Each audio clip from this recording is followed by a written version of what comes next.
Mississippi Public Broadcasting. MPB connects communities across the state with quality programs that inform, inspire, and engage. Their audience is loyal and appreciative of businesses that support public broadcasting, which makes underwriting on MPB a smart investment. Join us in supporting MPB. Learn more at mpbfoundation.org.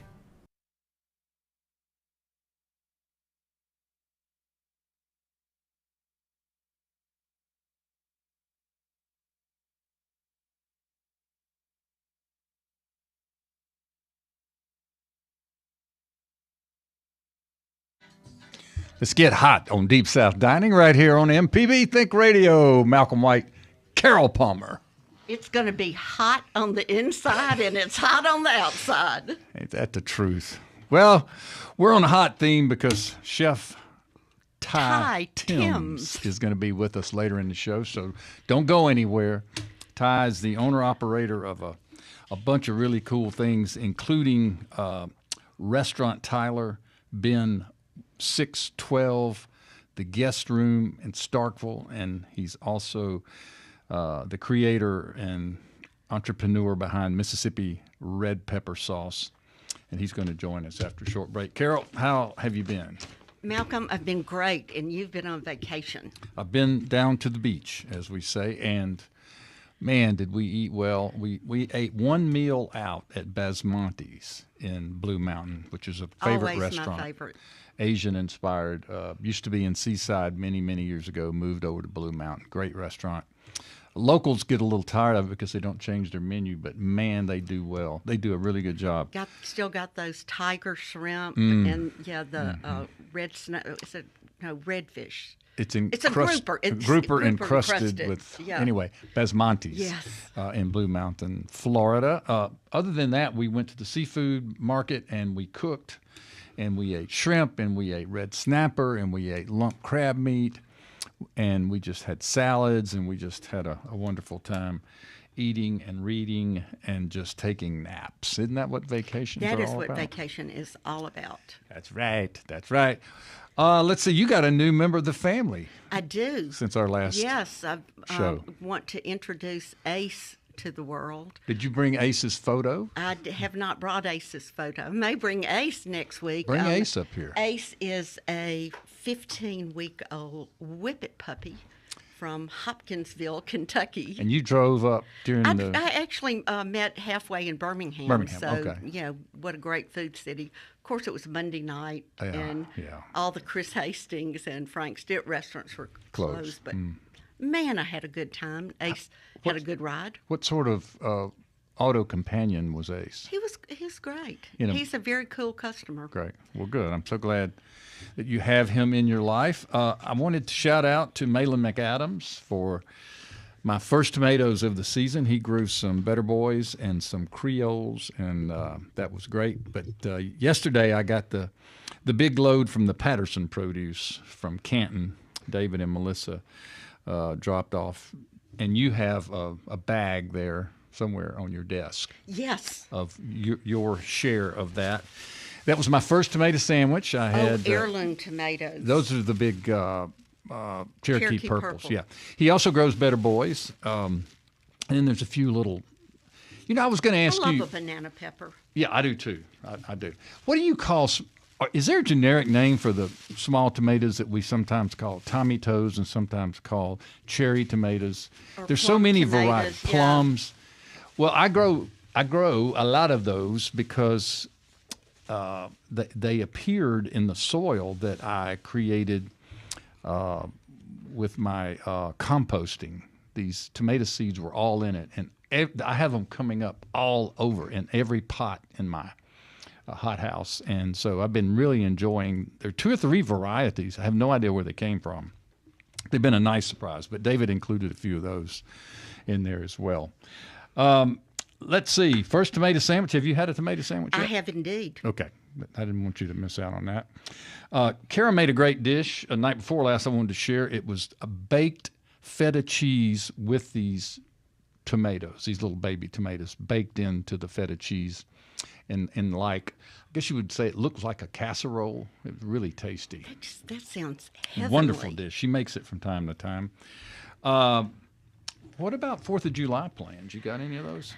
Not yet, but I do need to comment before we get to the 4th of July that okay. Donna Barksdale made me some lady peas. I love lady peas. We talked about lady peas all the way home from Florida. No, her mother, Lois Kennedy, was the queen cook. of lady yeah, peas. She was the queen of lady peas and vegetables, and it was just a great way to start the summer. And, I've cooked a little this week, too.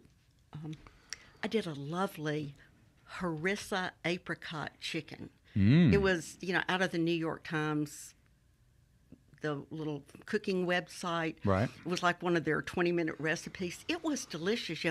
Harissa paste just has such a great, it's a hot, spicy flavor, but not too. It's just real flavorful, and that was fantastic. And tonight I'm doing roasted halibut with lemons, olives, and Aleppo pepper. Ooh, that sounds terrific. So there you go. So I just wanted you to know that you're still at the stove. Yeah, you haven't abandoned the still kitchen. at the stove, but I think Ace and I know what I'm doing on the 4th of July. You do? Our friend Richard Ford, the wonderful writer, and his wife Christina and Richard are sending us lobster from Maine. Right. So there you go. That's correct. Are you going to make lobster rolls? Are you going to make lobster I'm salad? I'm going to call you to come over and I was telling Kara about this, that the Fords are sending lobster our way because we had a wonderful fishing day out at John and Carol's place a week or so ago when Richard Ford was here to receive the Lifetime Achievement Award for the Mississippi Arts and Letters organization. But anyway, I was wondering if they're going to come already cooked. A lot of that seafood that gets shipped, or do you think they'll be raw? I don't know, but if they're crawling around on my kitchen floor, you're going to have to come over and someone and bring deal with it. The hammer. Put the hammer down. It's hammer time. Well, okay. All right. So it's been an interesting week or two. I wanted to remind you that this month coming up, July, is National Hot Dog Month. I bought hot dogs for my 4th of July. I bought hamburgers and hot dogs. So that's what's going on in my world. It's also National Pickle Month, which is a big deal in my house. It's really big for you. Huge. I've gotten a lot of cucumbers recently, and I've been a pickling fool, as they say. So I do love pickles. Do you think this is because you were born and raised around Wiggins, the pickle capital of the world? Is this where you came from? Probably. Okay. Yeah. And one other holiday, July the 4th, it represents many things, our nation's 250th anniversary, but also it's International Cherry Pit Spitting Day. So I thought that was... What's that all about? Well, I don't know, but it's on the list, and so I thought I would what did it take for them to get on that list? There must be a significant cherry pit spitting event somewhere. Now, I sent a lot of stuff you guys' way since we were last here. One was all of these discontinued Southern favorite foods was a thing I read in Southern Living, and you jumped right on that. Yeah, that was one. a lot of fun. There were 5 Southern foods that we cannot believe were discontinued. Been discontinued. And then I saw a lot of comments after. Sure. One of the number one favorite was Barber's Original French Onion Dip. Right. I remember that it was well. number one. And then Sister Schubert's sausage rolls. I'm on that bandwagon. You've been on that. Whatever happened? Yeah, you've been on Everybody had Sister Schubert's sausage. I don't know. She's left the planet. I know. And then Little Debbie apple flips. The apple flips. I don't believe I ever had a Little Debbie apple flip. Well, it's gone. But I have indeed had Morton's honey buns. That's what we were raised on. Indeed. And then in the comments, people were saying other things that should have been on the list. And the number one product was the Kraft roll of garlic cheese. Yes. That was, the garlic cheese needed ingredient in the River Road Recipes cheese grits recipe. Right. Gone, but not forgotten. Gone, but not forgotten. Another thing I picked up on out of Southern Living this past week was a story about restaurant trends that people dislike. And it was primarily focused on the QR codes where you go to a restaurant and you sit down and you're expected to get your phone out and read the QR code because that's where the menu is. And then at the end of the meal, you're brought this smartphone that you're supposed to pay your bill with and then compute a tip while the waiter, the server, is standing in front of you waiting for you to punch 15%, 20%, 25%, or no tip. So they were saying these are trends that people are hoping will evolve or change or go away. Yeah, and it's problematic to be at a table with people who have never used a QR code. It just throws everything into a tizzy because you have to stop and teach people how to use it. And a lot of times you order your food on the QR code. That's a part of it. Yeah. I don't know. Maybe for some people. Jim and Nick's Barbecue has opened a Olive Branch, Mississippi restaurant. You and I were talking about Jim and Nick's. Used to be locally owned and operated. Now it's a big corporation, right? Yep. Out of Birmingham. It was originally out of Birmingham. And our friend Ralph Eubanks posted a most amusing photo. He's in Athens, Greece, or he was, and he posted a photograph of Mississippi sauce that he saw in I don't know if he saw it in a restaurant or in a retail store. Well, actually, there were two bottles. One was Mississippi burger sauce, and the other is Mississippi potato sauce. I mean, who's ever heard of potato sauce? So I was laughing after you sent it to me, and so I started going online trying to find it. And I believe it is manufactured in Germany, and to get a case of it to the U.S., it's like $30 a bottle or something. But it's somebody just thought putting the name Mississippi on it would it was a marketing. It was a marketing ploy, and we're known for good food. But our man Ralph Eubanks, he spotted it from way off. And that's a report from Athens, Greece. Locally here in Jackson, sadly, Carol, the old Piccadilly in the Jackson Mall is closing after 56 years. That was a good run. It was a good run.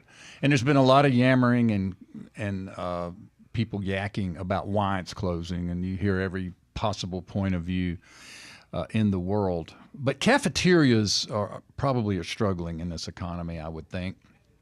But, I'll tell you, my parents lived in Clinton for a while when my dad worked for Governor Bill Waller in the 70s. And we would go to the Jackson Mall and to the Piccadilly every Sunday after church. And it was I bet we saw y'all there. It was a beautiful place. Love the old Piccadilly. All right, let's see. And then I saw this story in the Washington Post about why the South is the only U.S. region that's growing in every age group. And I drilled a little further into that, the South, and it seems that it's Texas primarily, Florida, and Tennessee that are experiencing this great population growth while the rest of the country is not. I thought that was interesting since we're a deep South dining show. It was. And I also liked the little article you sent on tinned fish. That was a fun read. That was in Food and Wine. And well, you bought some of the Fishwife brand. What was that? A couple of weeks ago. Sardines a couple of weeks ago. No, tuna. It was tuna. And I just looked through my cabinet today, and I found this Minerva brand tuna, and not sure, I believe it's from Portugal, but it's really interesting because tinned fish has been around for hundreds of years. I mean, it's a preservative. It was a way to preserve the fish, and now it's gone into it's become an artisan food, and really, really making a resurgence. And in your grocery stores, there's so many interesting things to find now. Packed in all sorts of oils, spicy oils. Yeah, and beautiful papers this. Mm-hmm. And a friend of mine takes those cans once they're empty and draws and creates art inside of them, and the can is the frame. I can't think of the name. Like a little baby shadow box? Yes, and they're generally religious icons, saints, that sort of stuff. Well, anyway, isn't that a cool, it's a third use of the can. It's terrific. Well, I know we've got to go to break pretty soon, but I had to talk about Mike Wagner's tomato pie encrusted Wonder Bread. Yeah, that Mike Wagner, he's something else. Can you imagine encrusted Wonder Bread? I can't, but I'd be willing to Did you see go the there. picture? Yes. It's just it was a beautiful picture, incredible. So much of the food this week, everything's fresh. Jill Morgan did an avocado and cucumber gazpacho. Delicious. Yeah, just delicious. Our friend Estes Key also made tomato pies this week, and he sent me a photo. He uses only Creole tomatoes. He's in Bay St. Louis, and he cuts them, slices them up, and lets them bleed or lets them weep in the sink for a little while so that his tomato pie will not be too watery. Then he uses 2 kinds of cheese in a crust that he makes. And, man, if it ever has been tomato pie season, this is it, my friends. We've been doing this for 7 years, and for 6 of those years, Estes has offered to drive one up to us. Well, I don't know. Have you gotten yours? Not yet. I'm sure it's en route, though. All right, we're going to take a little break here. We're live at 4 o'clock p.m. every Monday here on MPB Think Radio, and we live stream on YouTube if you're wondering what outfit that Carol or I have today. Just stream away, and you'll see for yourself. So stay tuned after the break as we welcome our special guest for today's show, Chef Ty Thames from Starkville and Houston. And actually, he grew up in Clinton, he told me. So anyway, we'll be right back with Chef Ty.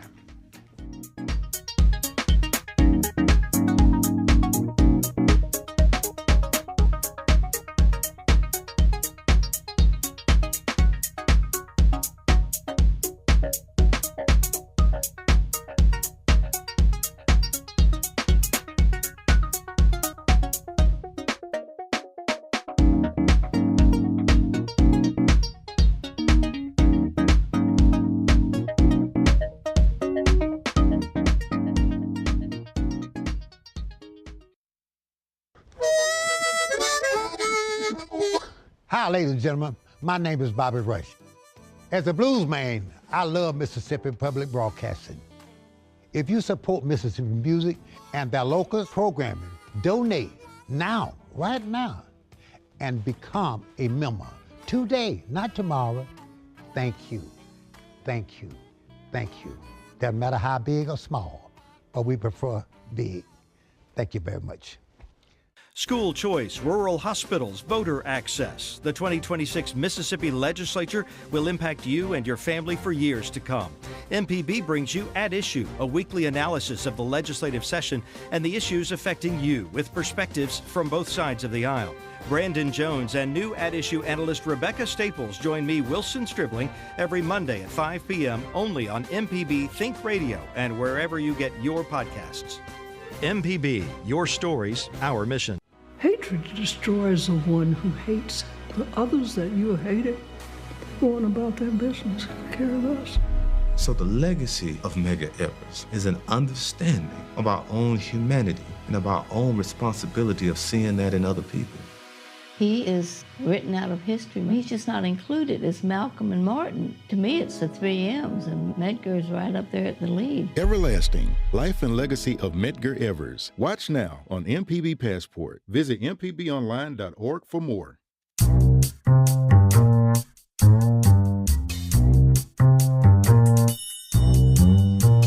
We want to welcome chef owner of Restaurant Tyler, Ben 612, and the guest room in Starkville, Mississippi, and as well as Mississippi red pepper sauce creator and underwriter of our show podcast, the one and only Ty Thames. Ty, welcome to the show. Thanks for having me. Man, we're so glad you're here. You brought stuff for us to munch on. We're excited about that, and got a great Malcolm story. and I love a condiment. It's one of the things through the years that we have condiment-filled refrigerators, cabinets. Yes. We do. Yes. We never met a condiment we didn't like. That's right. And some we like more than others. I can understand that. Oftentimes the people I go visit, their refrigerator will be refrigerators of condiments rather than food. I've now I need a moved little into- mini separate condiment Well, we thought about refrigerator. coming out with a branded condiment refrigerator. Yeah, we did. We could do that, but I'm now into the drawers too, not just the sides of the refrigerator. Well, Ty, tell us a little bit of your story. about how you got in the restaurant business, sort of where you grew up. You say you grew up in Clinton, and then you went to University of Southern Mississippi where you got a degree in hospitality management. Right. So I grew up in Clinton, and then went to Southern for my undergrad. First time in the restaurant industry would have been like New Orleans Cafe here in Jackson. Oh yeah, you worked there? I did. That's really the place I kind of fell in love with the atmosphere of the restaurant. Went to Southern, and then from Southern I went to culinary school in Vermont. That's cool. You went to the New England, what's it called? New England Culinary Institute. Culinary Institute. And it's in which city? I went Burlington? to the Camp Burlington. Yes, yeah. Sir. So I went I there. bet that was interesting to go from Mississippi to Vermont. Yeah, it was. Got to snowboard. Got to do a lot of cool things that you don't really get to do in the South. Yeah. And meet a lot of really great chefs from all over the world. And so the head chef there recommended that I go to Italy for my apprenticeship. And so from graduation from New England Culinary Institute, I went to Parma, Italy. I was looking at that on your resume. I mean, that's in Emilia-Romagna and Parmesan cheese. Yeah, and the home of Parmesan cheese, and one of the world's great cheeses. The balsamic vinegar, kind of that region. Yep. So north central. I worked a lot, so they provided housing and food, and so I worked 6 days a week. I had 1 day off that I would do little excursions around. So. It was. How's your Italian?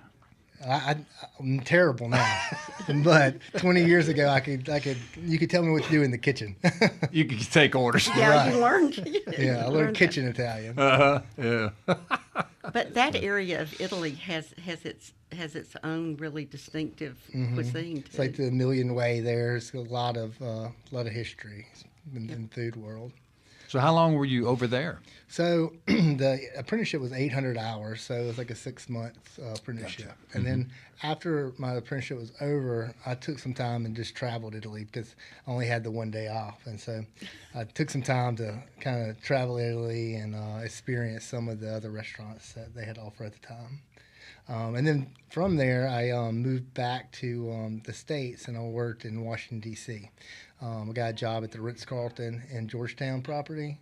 I worked there for a year and a half, and that's like graduate school.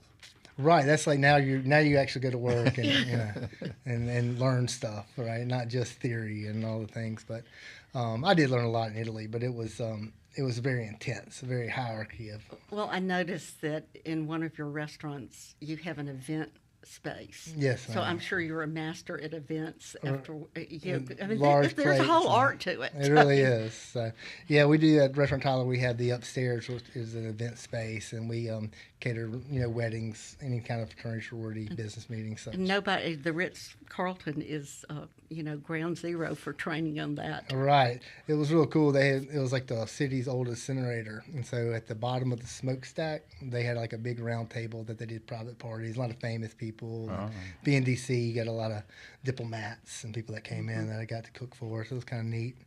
And so from there, I went to a place called Centro, which was like basically a fine dining regional Italian restaurant where I would have to change the menu every 2 days. And so I just focused on the 20 regions of Italy, and I would do a menu based upon each region throughout the year.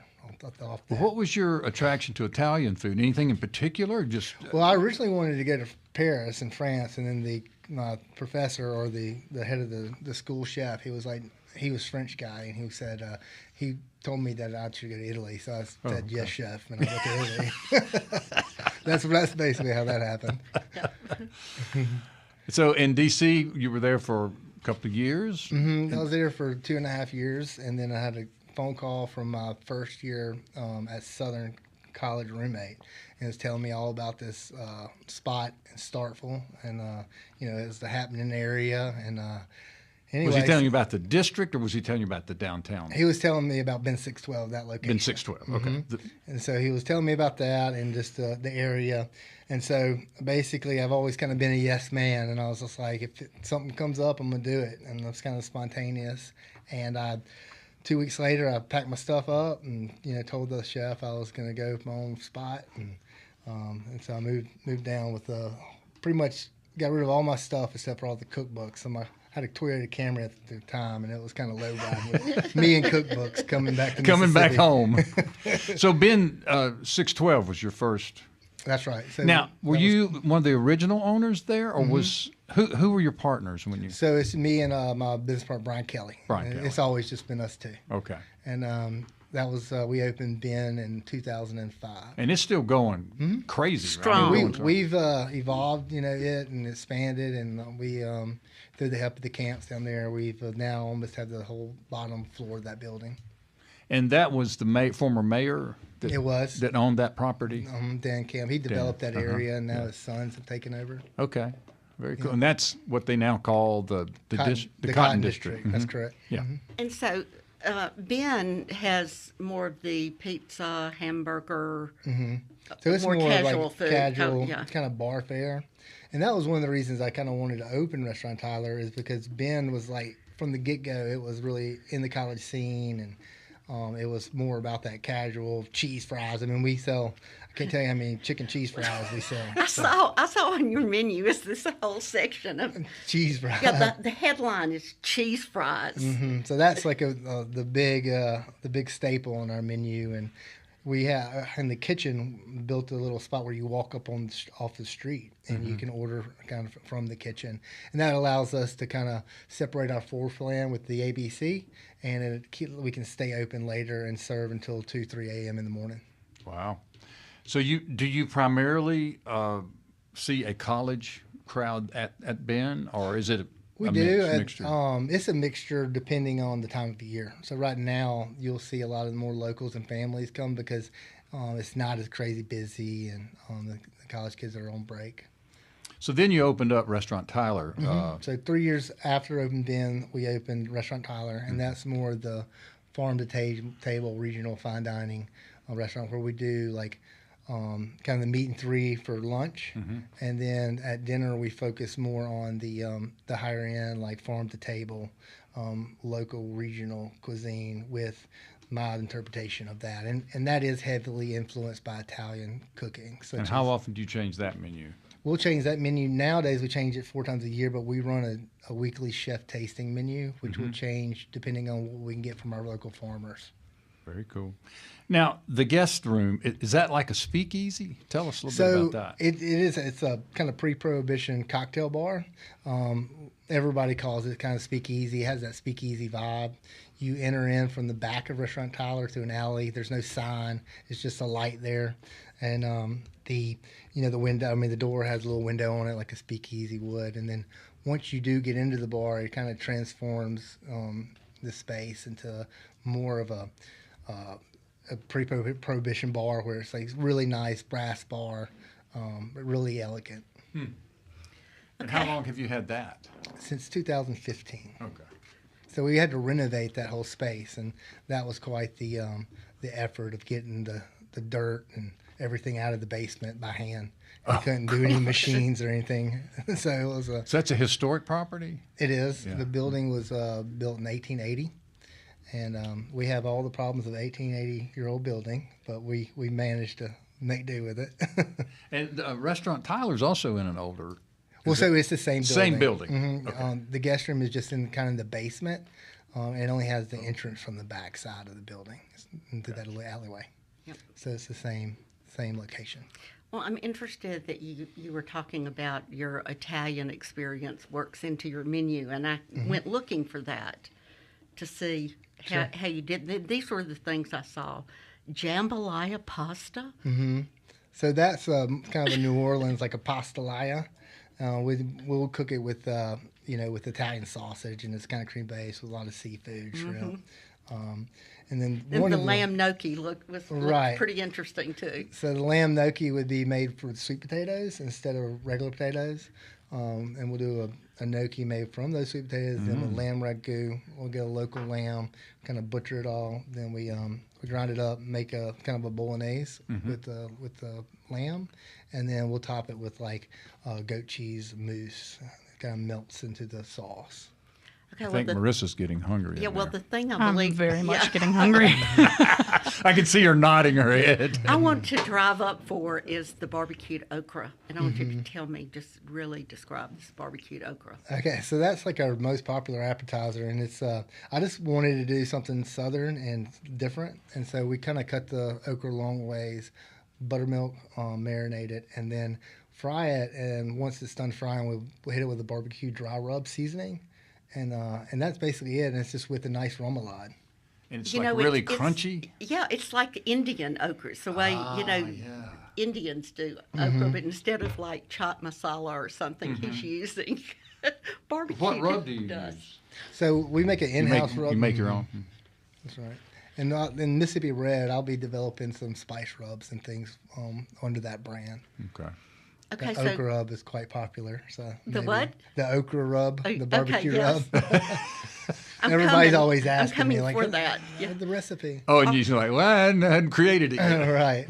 Okay, I think, Malcolm, we'd really like to hear about the catfish egg roll. Yes, absolutely. Okay. That was actually a sous chef of mine's creation, and we use the Simmons catfish, which is a little Delta catfish local. Yazoo City. And anyway, we do the whole cabbage breakdown of that with the kind of the Asian flair with the Simmons catfish, and then we roll it up in an egg roll wrapper, and we fry that. And so I bet it's a really popular item. It is.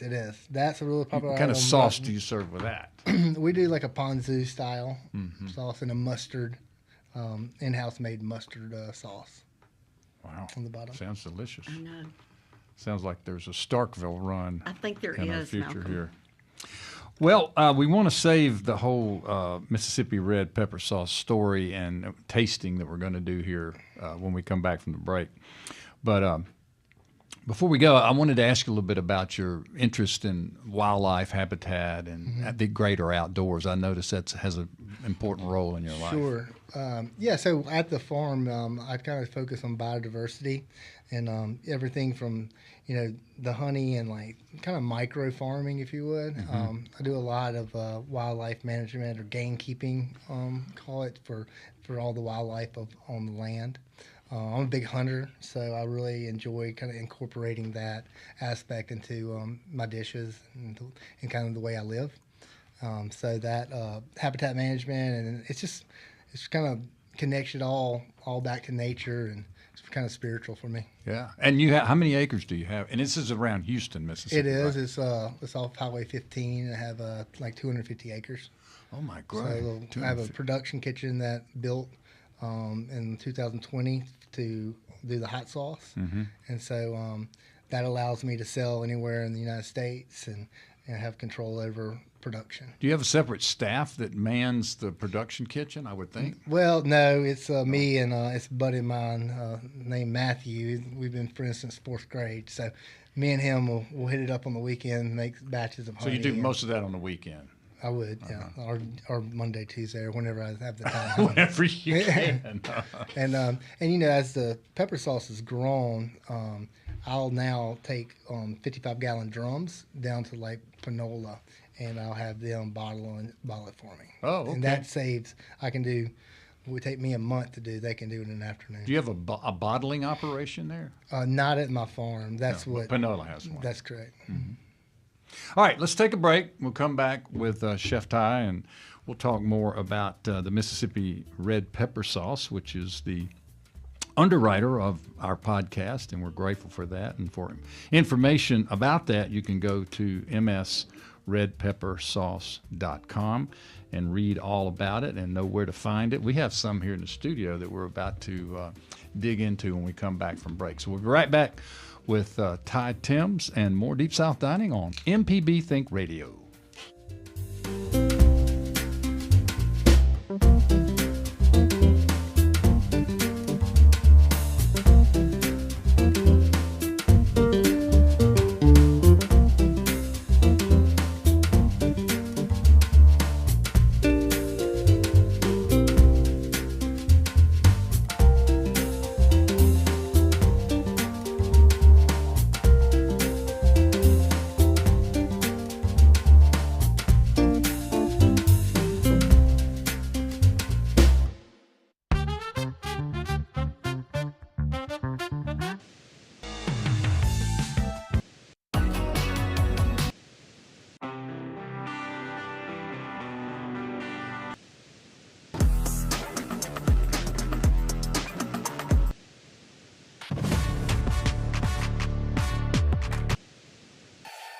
together through the years, together in the future.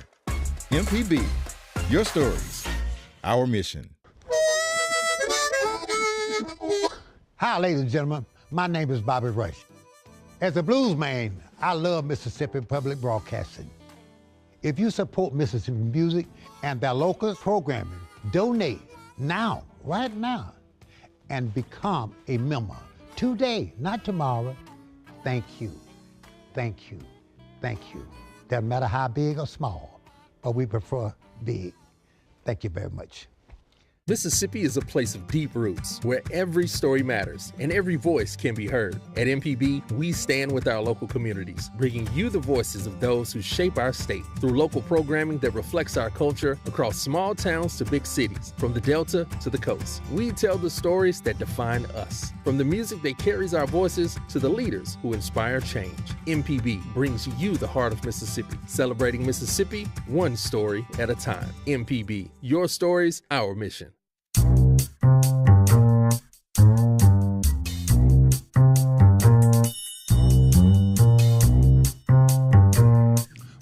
Welcome back to Deep South Dining here on MPB Think Radio. Malcolm White and Carol Palmer. We're busy snacking on the Mississippi Red hot sauce. Thank you, Carol. It's really, really good. We got Chef Tyler in the house. And so I wonder if you would tell the story about the fishing trip. Sure. Where you stumbled into or came onto this concept for this pepper sauce. So I had a really good friend that would take a fishing trip every year, like a tournament fishing trip. So it was I used to be out of Panama City, but they moved it to Orange Beach, and it's like a 3-day fishing tournament where you would go out for billfish, and so you're on the boat for 3 days, and I kind of volunteered to cook and to kind of be a part of it. And as we went out, I think it was one of the first or second trips. The local farmer, Sam, at Bountiful Harvest Farms in Starkville, he kind of made me a blind basket and had peppers and different things, herbs and stuff in it. And you buy a bunch of your produce from these people, right? That's correct. And so Sam grows a large amount of the peppers for the hot sauce. And that's like a rooster spur pepper, which is a heirloom variety of pepper that's indigenous to Mississippi. So it's kind of Mississippi's pepper. Which is what'd you call it? It's called the rooster spur. The rooster spur. Mm-hmm. And so we were out on the about 90 miles out in the ocean and cooking different things. And we caught some like mahi, I think some snapper, and I made a ceviche. And I had the peppers in the blind basket. And so I kind of whipped up the sauce. And everybody really like a condiment to put on the ceviche, and everybody really loved it. Like, what do you call it? And I think just out of the top of my head, I was like, oh, this is Mississippi Red. You know? Don't you know? Right. Anyway, so it kind of lay dormant for a few years, and I started making it in the restaurant. And but on that trip, y'all started eating it on your eggs and everything. I mean, pork loin. On everything. That's what got me to start making it in the restaurant, because they like really did like it. They weren't just telling me that, you know. So they were putting it on eggs, and every meal. I mean, I probably made a quart of it, and over half of that quart was gone by the end of the trip. So I was like, well, maybe I should start making this. And then so I did. I started making it in the restaurant, just selling little small jars, and so it's evolved over time. And then 2020 happened, and kind of pivoted a little bit. I was like, well, you know, all the uncertainty in the air, and so that's when I decided, like, you know, try to do maybe make a go of it rather than just kind of a hobby for the restaurant. And that's when I built the production kitchen at my farm, and that allowed me to get health certified and do all the things that I needed to do to get out into the grocery stores and different places. What is every batch the same pepper blend, or do you change them up per batches or per So it's kind of it's unique because a lot of times it depends on the weather. Because the peppers that we get, if we're in a drought, they'll be a little hotter, and so there is a slight variation. Now the bigger batches that I do, it mediates that, and so it will be more consistent on the bigger batches because you get more of a consistent product. But as it evolved, you could really tell in the beginning days that it was each batch was some of it was really a lot hotter. and some were more mild. But the recipe itself stays the same. And so nowadays I make bigger batches. So I'll do like a 500-gallon batch, and I'm able to get that consistency that I need with the pepper blend that I use. And that will be like with that rooster spur and like red jalapenos, some cayenne, those type peppers. So it's an eating sauce. It's not a kind of blow off your face hot sauce. Right. No. Very flavorful. Yeah. Very, yes, flavor forward and real approachable. I didn't want anything that was too hot. I wanted something that you could really just use like as everyday kind of sauce to kind of. So the basics are 3 peppers, 4 peppers, the spur, the rooster spur, habanero, cayenne. There's some like Sam will grow some red lanterns and some different heirloom varieties, and I'll just kind of throw all that in Mix there. them in. So it's but the flavor profile will stay the same with that bigger batch. I have an extra hot for people that are like, oh, I want something a little more heat, and it's the same flavor profile, but just twice the heat, and that's the red top. Okay. So you have there are currently 3 sauces. There's a traditional Mississippi red, and then the 2 honey sauces. Is that so right? we got the pepper sauce, the regular traditional, and then I have an extra hot. Okay, so you have 2 versions of that. And then I have 2 versions of the honey. So you got 4 products. Correct. I tell you, the honey is really unique. Very good. Where do you get your honey? So that comes from Yazoo County, and then so in the Delta, I've only really done 2 batches of 1,000 bottles or so of each batch, and but it's all Mississippi kind of honey. Yeah, let's talk about how you use these. I went to your website and was kind of looking at the recipes, and I'm definitely going to make the red yogurt sauce that's on here. But when somebody buys the Mississippi red pepper sauce, what do you tell them how to use it? Yep. It's really good. I mean, y'all talking about tomato sandwiches earlier. It's really good. Like I'm mixing it with mayonnaise, make a spicy mayonnaise. People make spicy ketchups. You like your pickles. You just put some squirts in those pickles, make spicy pickles.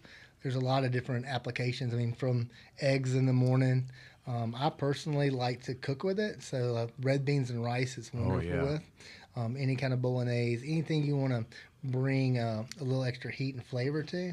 It's vinegar based, so it has the acidity that it will cut through the fat of dishes. So it's really good in cream sauces, like the Boursin cheese that we have here. Like it's really good with that because it cuts through that richness. And what about your vinegars? What kind of vinegar do you use? It's a white distilled vinegar. Just straight white. Yeah, it's Excellent. really, really good. And it's available. Where all can people find it these days? So most of my sales are online. So you can find it on Amazon, but I try to get everybody to go to my Shopify, and it's just through the website, msredpeppersauce.com. And you can buy all the products. I have T-shirts and all the other things. But you can also find it on Amazon. Here locally, Emerson Provisions is a big supporter. Love Derek and everything he does. Then we also have the Grills of Mississippi that has it, Jonathan over there. And Floor Butcher, David Raines has it. And then the Reggio in Madison, Josh Reggio at the Reggio Mercantile. Yeah. He carries it over there. I just dropped him off some today. So, and you have it all across the state and other retail operations? Mostly, I think you were saying you've been to Vicksburg. Maybe you have it over there? We have it like the Cinnamon Tree downtown over there, Corner Market. So most of everything is Jackson and up because I don't have like a salesperson. You're distribution and all the things. But I have probably, I would say, 40, 50 different boutiques and stores that carry it across the state. Wow. What Terrific. am I going to do with the honey except eat it on Boursin cheese? I would put it on pizza. It's really good on pizza. It's really good on any kind of like smoked meats. It's really good on barbecue. It's good as a dipping sauce on a ham sandwich. There's a lot of, I guess pizza would be like one of the more famous things that people put hot honey on these days. But I really like hot honey seems to be a real it's very trending right trend item going right now. And so you've got seriously hot honey, and then you've got some really, I love this straight, not the super hot, but the extra hot. But it's more, it's very approachable. All the sauces are really approachable. Really and then if you do like that extra heat, it can come with the other one, the red top. can always add to it. I noticed on your duck burger that you use Mississippi red pepper jelly. So you're making a pepper jelly with the sauce, and is that a product of the future? It may be a product of the future. It takes a little bit to develop the products, and they're quite expensive. but yeah, that's always been in the product line and mix. And yeah, people really love the pepper jelly, and I like it on with bacon on a Cobb salad, we put the hot honey on the fried chicken, like a fried chicken sandwich. Really good. That would really be delicious. Now, do you serve food at the little speakeasy? We do. It's the full restaurant Tyler menu. Your menu from Tyler. That's right. So you have that, and then the bin has its own. It has its own menu. So you have two menus really to keep up with. And then the chef menu that rotates each week. Okay. We have a huge, all the bourbon selection and everything for the guests. Well, tell us about your chefs in your restaurants and the people that you work with that help you create all of these. Sure. So a guy that's been with me, my right-hand man is Chef John Fitzgerald. He's been with me for right at 18 years. Wow. And we kind of worked hand in hand through the thick and thin of Restaurant Tyler. So he's the one that really develops the tasting menus and works with the different chefs and purveyors and all the people we work with. Then the guy that helped open up the guest room, his name is Will Sanders, and he's like a magician, that guy, with his cocktails and all the potions and everything he can really make with the elixirs and such. And he's now the GM, Restaurant Tyler. And then down at Ben, I got a guy named Jacob Gordon, and he's been doing this for now 2 years, so he's a little new in the game, but he's doing a phenomenal job. So. Do you employ a lot of Mississippi State students? I would assume that you would. And we have fairly high turnover because of that, and everybody's. So that's the good and the bad. That's right. And so summertime is slow, and people go home, so sometimes it kind of works out. But staffing, I think, in general in the industry is pretty challenging. Yeah. And it's no different for us being in a college town, because it takes a little while to get really trained doing the farm to table. Ben, like doing cheese fries and fried chicken, is a little easier to get someone up to speed. But whenever you're making a pan sauce or sweet potato gnocchi, those take a little bit more time. So how do you find the economy? Well, there's a lot of talk about the economy, a recession or downturn, call it what you will. The gas prices, stabilization or erratic pricing. How are you dealing with all of the above? You've been in this a while, Sure. So you know the game. Well, for me, it's kind of a twofold. And one aspect, such as Ben 612, it's we're so much insulated to that because of the college and the college students. And right. They're not too much worried about their their checkbook, because they're really spending their parents' money in a lot of instances. So, and in some ways, Ben 612 is insulated. Restaurant Tyler, on the other hand, is more vulnerable to the economy. I mean, we opened in 2008, which was like the housing crisis, right?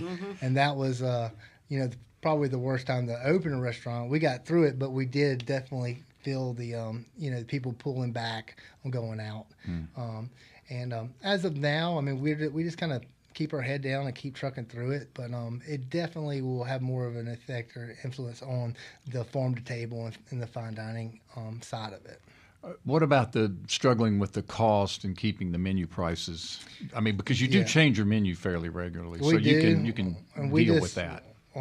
Whatever we get it for, we have like a 30% of that markup, and so we just kind of go by that philosophy. So if we try not to buy things that are like extremely expensive, just because we'll wind up sitting on them. Yeah. But as far as the day-to-day fluctuation of chicken and beef and all this, we have to eat a lot of that cost, and so margins are very slim. The national average for profit in the restaurant business is 7%. Right, on a good day. That's a really good day. A really good day. So that's if you're doing everything right. That's what I mean. Yeah. That's when the air conditioner is not breaking, right, and the employees are not taking half of the ham when they go home at night.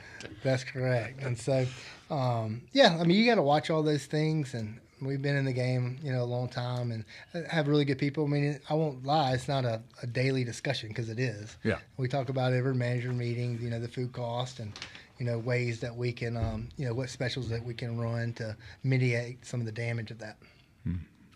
Now, you were telling me when you first got here that you just come from a meeting with the Mississippi Restaurant Association. Mm-hmm. You're on a committee to work with health departments, which was an interesting. Mm-hmm. I was telling you my grandfather used to do that, health inspection. Tell us really quickly, we don't have much time left, about that work. So I'm the vice president of the Mississippi Restaurant Association. So we have different meetings each week about things that involve restaurants in the state. This committee was formed in attempts to help the health department with some of their struggles on inspections and like maybe different ideas the way they can get more income to kind of do their job more efficiently. And so they have some challenges, but they're really dedicated and hardworking people. And so it's I think it's going to be a good thing that we all kind of have this transparency, mm-hmm. and that we can get together and kind of solve problems as a group rather than having an agency that's just like throwing things on top. Work together rather than having a combative spirit.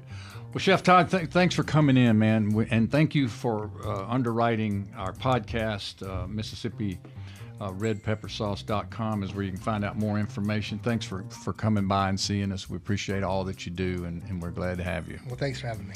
All right, that's it for Deep South Dining for today. We are a production of Mississippi Public Broadcasting's Think Radio, and we are funded by the generous contributions from listeners like yourself. Our show was produced by Marissa Vaughn. For our guest, Ty Thames, and for my co-host, Carol Palmer, I'm Malcolm White saying please stay tuned now for At Issue up next. And you can join us next Monday at 4 p.m. and every Sunday morning at 9 a.m. for the Encore Show. Deep South Dining is heard only on MPB Think Radio, and we are glad you stopped by to see us.